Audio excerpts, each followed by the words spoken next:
Hello good people, it's me Kumanawa, your money manager. Today I want us to talk about the BTC shares. As at today, there are 42,651 private individuals who invested in BTC shares.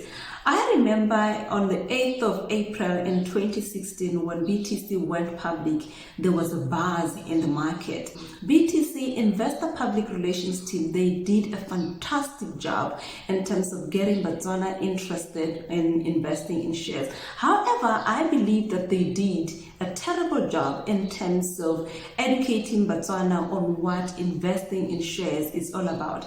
By so doing, I am realizing now that there has been some expectations mismatch in terms of investing in shares, and what the people expected to get out of putting their money in BTC shares. So I just want to take you through the historic performance of BTC in terms of the share price and also the dividends, so that I can give you some bit of comfort in terms of where you are as an investor, as a BTC investor, and what your expectations should be and how you should manage your expectations going forward. I want us to look at the historic movement of BTC. BTC went public through what we call an initial public offering. This is when the company traded its shares for the first time public on the 8th of April 2016, and the share price was 1 pula. So today, BTC, as at today, is trading at 78,000. So if you bought at 1 pula, you're probably feeling a little bit disappointed because you have seen the value of your shares declining over time. And with that, I want to emphasize that as an investor, when you get into investing in shares, you need to know that this is a long-term game. So, but in the short term, shares will go through the ups and downs, and this is exactly what happened to the BTC shares. Let me now take you through the historic movement of the BTC share price. In 2016, BTC shares ended the year trading at 98,000. Remember, it listed or it went public at 1 pula, but it ended year 2016 trading at 98,000. Year 2017, BTC ended the year trading at 1 pula 84,000. It went up. However, 2018, it went down again, ending the year at 95,000 per share. And 2019, it was also the same, 95,000 per share. 2020, COVID happened and the share price declined even further, ending the year at 82,000. 2021, the share price declined further, ending the year at 75,000. You can now imagine what is happening to someone who is holding BTC shares, watching all this downward price of the shares, watching their value declining year in, year out. I think it triggers a lot of emotions. It's like you're watching your money going down the drain, which is essentially what is happening. So 2022, where we are right now, the BTC shares has slightly improved when you compare it to 2020, when it's currently trading at 78,000. That's a slight improvement. So as an investor, if you were investing for capital appreciation, then you are disappointed because the value of your shares has declined over time. In this 5 years period, the value of your shares has declined. You might need to exercise a little bit of patience and hold on to your shares, because if you are going to sell right now, you're going to sell at a loss. More especially if you bought them at 1 pula, or if you bought them when they were at their peak, which was at 1 pula 84,000. When you sell right now, you are going to make a loss. And this is now when you are going to end up saying, this share business is not working for me. It's not working for you because you don't have the patience. It's not working for you because you didn't get the necessary education before you invested your money in BTC shares. On the positive side is that BTC is a profitable business. They have been making profits. And we are seeing that happening, and they have been generous enough in terms of distributing part of those profits back to the shareholders. Just now show you the historic dividend payment of BTC, because if you are investing for cash flow or for income, because remember, when you invest in shares, you can get income, and that income, it comes in the form of dividends. BTC has been consistently paying dividends for the past 5 years, which is good for me and you. I mean, me, myself, I'm investing for cash flow. I'm investing for income.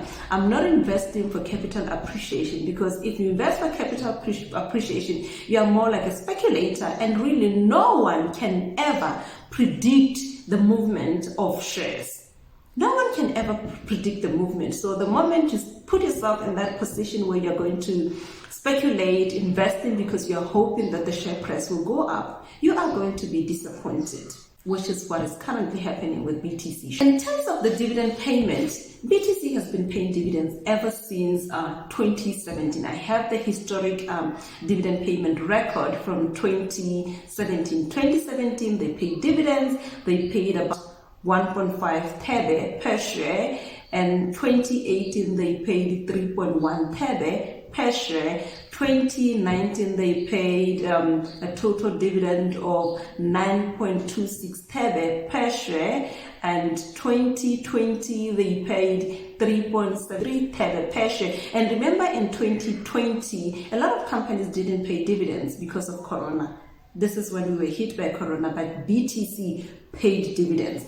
2021, they paid a total dividend of 8.44 tebe per share. And this year, 2020, total dividend that they paid, that they've declared as 8.71 tebe per share. They just declared a final dividend of 5.04 tebe per share, which is payable on the 24th of this month. So if you are a shareholder, you're going to receive a payment on the 24th of this month. However, people have also been disappointed because, I mean, if you bought 1,000 shares, you're going to get peanuts in terms of dividends, because dividends are a function of shares. Remember, total dividends that you receive is equals to the dividend per share times the number of shares that you own, that you hold. If you hold like a tiny number of shares, the amount that you're going to receive is going to be very insignificant. And this is now when you're going to even say, oh, this thing is not working. As an example, if you hold like 1,000 shares, and the dividend that is going to be payable on the 24th is 5.045 tebe per share. So you're going to receive 40. So you're probably not even going to notice when this money hits your account, because the amount is so small. So if you are going to be an investor investing in shares, you need to accumulate shares consistently over time. You cannot just buy once off 1,000 shares and expect to make money from shares. You need to do it consistently over a long period of time. Work on increasing your holdings to a sizable number of shares so that you can receive maybe a significant amount. So you can see it, guys, like BTC is not really a bad company, if you may ask me. They have been paying dividends consistently, even though that is not an indicator that going forward they'll continue paying dividends, but that gives you a little bit of predictability in terms of the future because of where they're coming from. So, and this is a homegrown company, so it's not really doing bad. And I just want to comfort you to say that, you know, maybe you just need to be a little bit patient. Now that you understand how these things, how they work, how shares, investing in shares work, I think you will be patient enough to just maybe hold on to what you have, because I tell you that if you sell BTC shares right now, you're just going to sell at a loss. So patience, and consistency is what you need when you are an investor, more particularly when you invest in shares. So guys, you see that BTC is not really bad, not really a bad company. So this is all that I wanted to share with you, a little bit of analysis on the BTC. So if you want to do your further analysis, yeah, you can go into the BTC website. They do have like their financials there, and I really like the way they've presented their 2021 financials, because in there they also give you a view of their 10 years historic performance, so you can compare the information side by side and see where they're coming from. And they also share in there their strategic intent, their strategic plan going forward. So you see, really reading financial report is a very important part of investing. I hope that you'll find this video insightful and it will help you in terms of understanding your holdings and in terms of even making decisions in the future when it comes to investing. This is all that I had for you today. I hope you've enjoyed the video. Please don't forget to subscribe to my channel. Thank you. I'll see you again in another video. Bye.